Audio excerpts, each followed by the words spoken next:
Until then, nobody had ever seen anything like it. The Arrow hit a rock on its way through the Strait of Canso. It carried 4 million gallons of bunker sea oil. At first, there was no sense of urgency.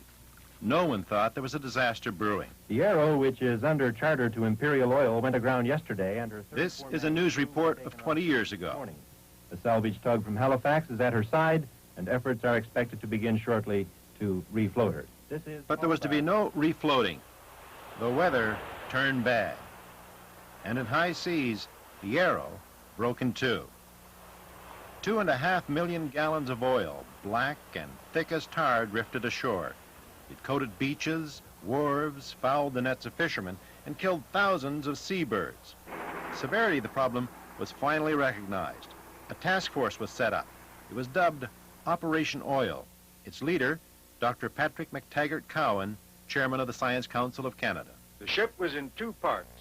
The bow section was firmly on Cerebus Rock, and the stern section 400 yards to the north in water that was 95 feet deep. But the report we had was that there was as much oil still in the hull as there was on the shore. That oil, slowly rising to the surface, had to be removed before a difficult cleanup situation on shore became worse. So back at the wreck, Salvage Master Sven Madsen was put in charge. There might be somewhere in the order of 40,000 barrels of fuel oil remaining in the stern section of the ship. And the basic problem was, how do we recover this?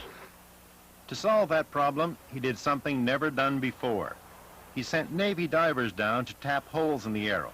They pumped almost 1.5 million gallons out of the tanker. On shore, hundreds of soldiers were called in to work on the cleanup. They were joined by local people who threw their muscle into the effort to save the beaches. The beaches were bulldozed clean. Anything that couldn't be cleaned up was trucked away. The contaminated beach sand and rock was dumped in a safe landfill site. In some places, it was literally boiled away.